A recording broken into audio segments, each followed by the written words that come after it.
Resiliência é a palavra-chave da imigração italiana. Dizem que se eles não fossem religiosos, ordeiros e trabalhadores, a revolta teria se instaurado, porque a resiliência começou quando as histórias lá na Itália já começaram a cair, as verdades mal contadas, ao chegar no porto de Gênova, por exemplo. E ao se deparar aqui, a coisa que eles tinham era de não retornar, era muito forte. Ou seja, tudo teria que ser feito num olhar positivo, num olhar de ir em frente, num olhar de recomeço. Saíram de cidades montadas para chegar em meio de mato, onde tudo precisava ser feito. E tudo tinha dois lados, porque ao precisar ser feito, havia trabalho para mais pessoas. Meu nome é Maria Amélia Duarte Flores, sou enóloga, pós-graduada em turismo e completamente apaixonada pela história do vinho, da imigração e do espumante no Brasil. Um dos dados mais importantes é o tempo, o clima, o conhecimento de como trabalhar. E os imigrantes italianos, quando chegaram à Serra Gaúcha, tinham zero informação. São 150 anos de dados sendo coletados. Então, o conhecimento ancestral, que passa de geração em geração, é o que faz a diferença para o que se busca no vinho brasileiro.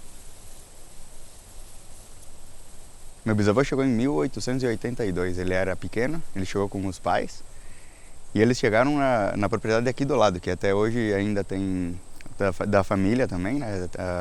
Tem fábrica de suco, tem um museu com toda a história da família desde a vinda da Itália até hoje no Brasil. Alguns foram para um lado, alguns foram para outro e a parte do meu avô, então, que era o Albino, ficou aqui na propriedade. Foram 36 dias de viagem de navio até chegar aqui na América. Quando eles chegaram, na verdade, o cultivo também era de vinhedo, mas eles plantavam um pouco de tudo, né? Sobrevivência, principalmente, e a questão de pagamento de terras era conforme eles produziam e eles davam em pagamento em alimento, né? Isso foi passando de geração em geração também para nós, né? Principalmente a parte da viticultura, que foi a grande parte do município inteiro aqui de Montebello trabalha com isso até hoje.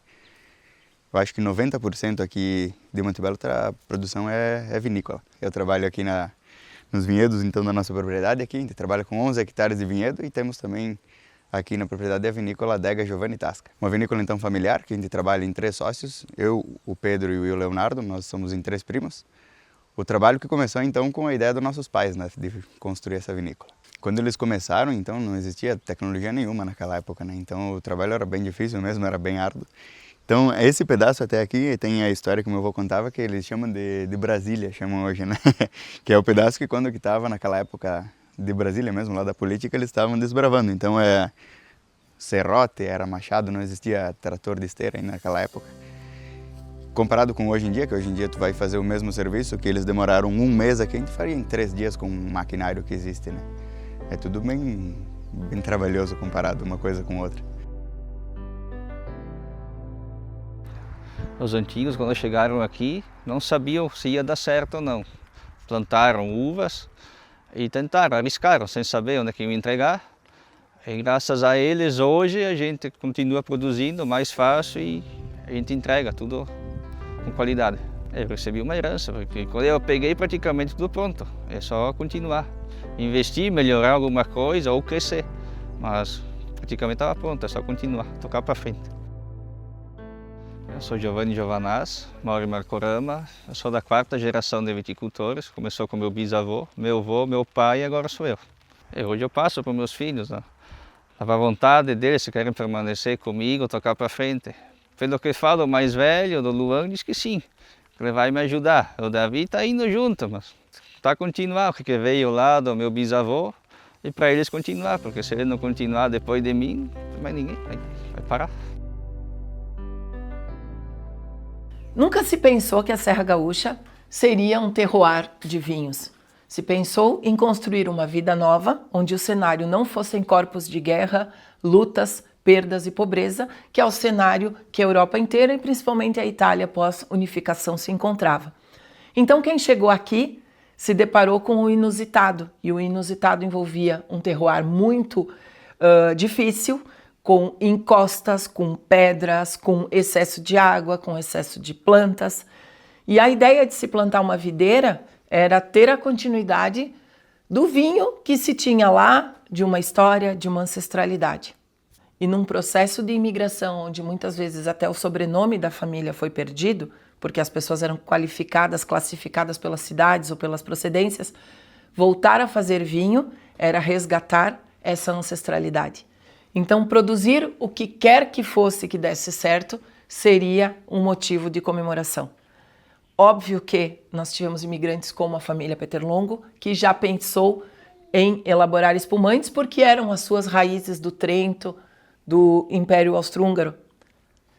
Já outros, como é o caso do Vale dos Vinhedos, o nosso interior de Garibaldi, Monte Belo do Sul, são viticultura de sobrevivência.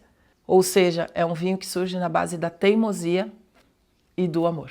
Ter o resultado que a gente tem hoje, talvez não tenha passado jamais na cabeça dos jovens que chegaram aqui. Quando eles chegaram, na verdade, o cultivo também era de vinhedo, mas eles plantavam um pouco de tudo, né? Sobrevivência, principalmente, e a questão de pagamento de terras era conforme eles produziam e eles davam em pagamento em alimento, né? Isso foi passando de geração em geração também para nós, né? Principalmente a parte da viticultura, que foi a grande parte do município inteiro aqui de Monte Belo trabalha com isso até hoje. Eu acho que 90% aqui de Monte Belo a produção é vinícola. Então todo o esforço que o nosso bisavô teve desde que ele chegou aqui, ele com a família inteira, a gente ainda traduz isso no mesmo sentido hoje em dia, mais ou menos com menos gente, né? Porque normalmente naquela época eles tinham bastante população em casa, eles faziam 10 filhos, normalmente 12 até, dependendo da família. Hoje em dia são menos, mas o trabalho a gente continua mantendo no mesmo ritmo, na mesma força, na mesma vontade também. A gente ainda utiliza algum método do mesma maneira que eles faziam uma vez, né? Que é o método que dá para ver aqui no início, que é o método latado, que é o cultivo que a pareira fica em cima. Isso a gente ainda trabalha com algumas variedades, mas não com todas, né? As viníferas, então, que são especiais para vinho, a gente mudou e fez o cultivo em espaldeira. Esse é mais tecnológico também comparado com aquela época. Mas a questão de lidar, a gente ainda trabalha do mesmo estilo, assim. A questão dos galhos também, conforme que eles puxavam, a gente trabalha no mesmo sentido ainda. E depois, claro, né, tecnologia daquela época para agora não existe mais a questão de tratamento, né? O tratamento era com a mangueira, agora então já temos a parte com um trator, pulverizador, então fica um pouco mais fácil. Acredito que hoje é mais fácil, mas também não é tão fácil. Mas naquela época lá, os que chegaram aqui, quando chegaram não sabiam o que iam encontrar. Depois encontraram o mato. E não tinha, era tudo serviço na força. Não tinha máquina, não tinha nada. E arriscaram. Tentaram plantar pareiral e a ver se ia dar certo. E aí deu? Deu, e acredito que hoje é mais fácil. Começar hoje do zero não é fácil. Mas tu já sabe, tu tem informação onde buscar, se tu precisar de algum recurso tu tem. E hoje tu precisar de tanta força tu não faz, é tudo mecanizado. O meu avô já nasceu na propriedade, só que era junto com o irmão dele, morava com o pai dele. Daí um tempo se separaram. Eu me lembro até pouco do meu avô, mas quando ele faleceu eu tinha 10 anos. Mas quando eu ia junto eu sempre tinha as ideias de aqui vamos botar um pareiral, aqui vamos plantar alguma coisa. Foi assim. Meu nome é Gilmar Giovanaz, pai do Giovanni Giovanaz, o único filho herdeiro dessa propriedade. Que nem esses tempos também, a gente trabalhava nas pareiras, era bem mais difícil de trabalhar, cuidar delas, que era tudo manual. Aí não tinha como fazer as obras que hoje tu faz com maquinário, né? É bem mais prático hoje. Sim, com isso a gente preserva as memórias dos nossos passados. O meu bisavô que veio da Itália, lá, que ele veio de lá, cortando mato a machado, hoje aquilo que nós temos hoje aqui bem mais moderno. 3 coisas não mudam: a uva, a levedura e o ato dela comer o açúcar e transformar em álcool. O que muda são as tecnologias para que esse processo seja feito da forma mais limpa, mais bonita, mais sustentável. O enólogo de hoje, o agricultor de hoje, ele precisa olhar para o futuro na questão da sustentabilidade, a questão do que o novo mercado está pedindo, mas ele sempre olha para aquele conhecimento da lua que ele herdou da avó, do avô, para aquela sensação do dedão do pé quando incha, quando chove, quando tem mais sol. Então, a relação do ser humano com a terra e o terreno, ela não muda.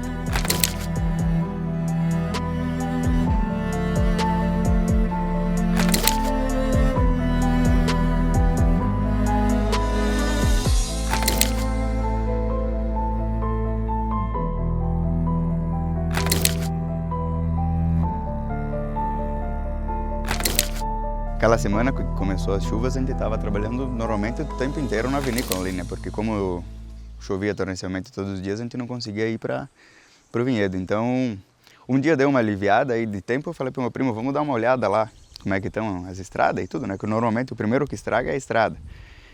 Daí a gente desceu e a estrada não tinha mais já e nem o vinhedo junto, né? Foi um troço que ninguém nunca imaginou e não sei nem como explicar, só com imagens mesmo para vocês verem o que aconteceu naquele lugar que era, tecnicamente era plano e virou uma ribanceira de 50 metros assim e arrastou fora tudo.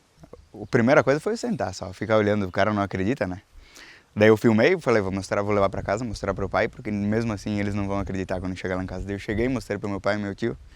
Eles falaram, pô, eu acho que nem olhando não acredito. Daí a gente desceu lá em todos olhar. Cara, foi questão de meia hora que eles ficaram lá e falaram, não, vamos embora que não dá. E o problema disso também foi principalmente para trabalhar o tempo inteiro lá, porque era o único acesso que a gente tinha de estrada era aquele. Então a gente fez o quê? A gente derrubou uma estradinha pelo meio do mato e a gente descia de a pé por aí, porque era o único jeito. Depois então a gente falou com o vizinho emprestou uma estrada e a gente fazia toda a volta por trás, mais ou menos o que era 5 minutos, virou meia hora para ir trabalhar. O que a gente teve que fazer, a gente teve que limpar um pedaço, porque naquele ano já não tinha mais como a gente fazer todo o serviço de terraplanagem e começar de novo, né? Porque isso aconteceu em maio, e para tu conseguir máquina nessa época aí foi muito difícil, porque tava todas as máquinas na questão nas estradas em volta, né? Daí a máquina que a gente conseguiu mais para setembro, então essa época já não adiantava muito fazer e ainda lá era muito lodo, né? Que tinha até secar aquilo precisava muito tempo. Então a gente só abriu uma estrada para passar com o trator e a gente deixou aquilo de lado para esse ano. Então esse ano sim, a gente ajeitou tudo. Já temos então no mesmo lugar, já tem as estradas, já tem mudas, já temos os postes, já puxamos os ferros. Então já está tudo bem encaminhado, a gente já deu uma bela puxada esse ano. Normalmente a gente pega um vinhedo que começa assim do zero e a gente não vai pegar ele naquelas condições que estava aquele pedaço que aconteceu isso, né? A gente pega um pedaço nessa forma que ele está, ele é tirado e a gente começa toda a parte de plantação de novo. Naquele trabalho, então acho que nem meus pais não tinham visto algo tão difícil assim de tu entrar, porque nem caminhar tu não conseguia dentro, né? Foi uma semana inteira de máquina para conseguir deixar aquilo mais ou menos nivelado. Tristeza que não cabe, né? Não tem como explicar. Mas é algo que, como a gente já vem acostumado, a gente vai fazer de novo, né? Italiano nunca desiste, né? Da mesma forma que os teus antepassados fizeram. Claro, da mesma forma como o nosso bisavô quando chegou, a gente continua mantendo. Então o trabalho vai sempre ser árduo, mas vai funcionar. Não, a gente não foi afetado. Mas deu bastante chuva, e a gente se colocou no lugar das pessoas que foram atingidas. Se colocou no lugar, dá aquela tristeza, o desânimo, mas graças a Deus aqui ninguém foi atingido. Teve em 2016, se eu não me engano, a região aqui de Garibaldi foi atingida por chuva de pedra. E daí queimou praticamente 80% da produção. E daí tu desanima. Tem aqueles brotos queimados, tu tenta tirar para ver se brota de novo, eles brotam, mas só que sem uva. E daí complica. E teve um outro ano então que foi chuva de pedra.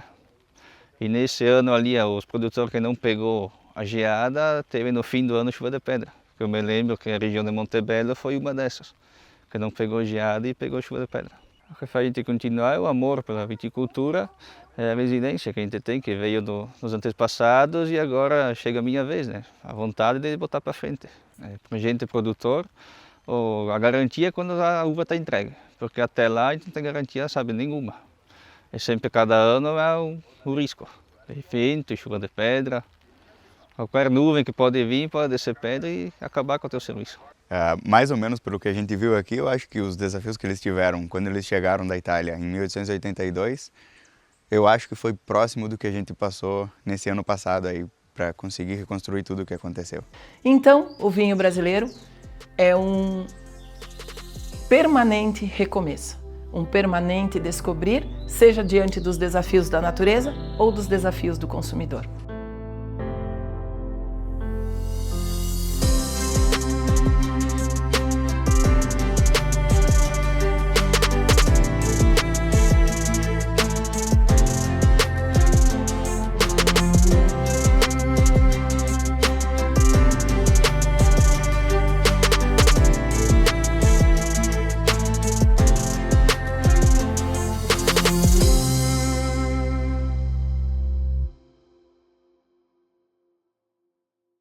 nome é Luan Giovanaz, eu tenho 8 anos. Quando eu crescer, eu quero ser agricultor e sempre trabalhar com meu pai. Porque desde pequeno eu sempre comecei a gostar da agricultura.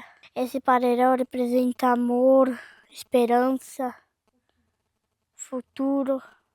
Tudo começou quando meu nono plantou os pareirais, daí foi brotando, foi podando, tirando os galhos que não precisava mais, daí até que ela começou a brotar e aconteceu isso tudo.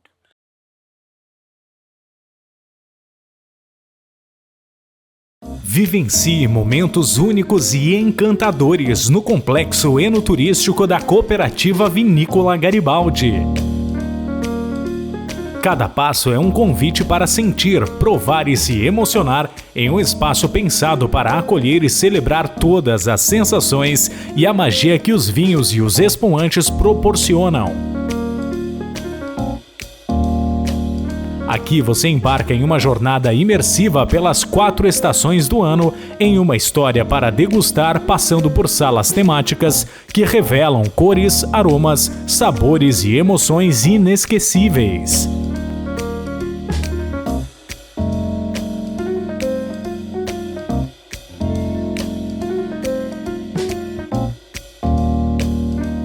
Permita-se saborear experiências marcantes como o Taça e Trufa, que harmoniza trufas de chocolate com vinhos e espumantes dentro de uma pipa de vinho. Ou surpreenda-se no Desperte Seus Sentidos, uma degustação repleta de descobertas e encantos de olhos vendados.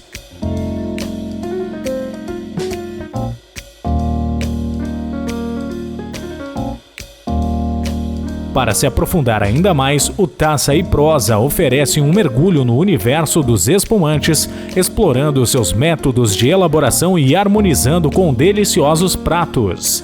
Espaços instagramáveis acompanham todo o percurso e tornam a visita ainda mais especial. Ao chegar à loja, você encontra os mais de 100 produtos da marca e muito mais.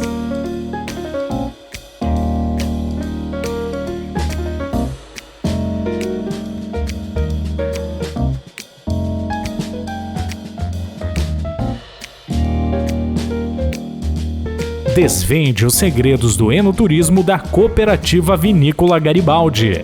Visite-nos no coração da Serra Gaúcha, em Garibaldi, a capital nacional do espumante.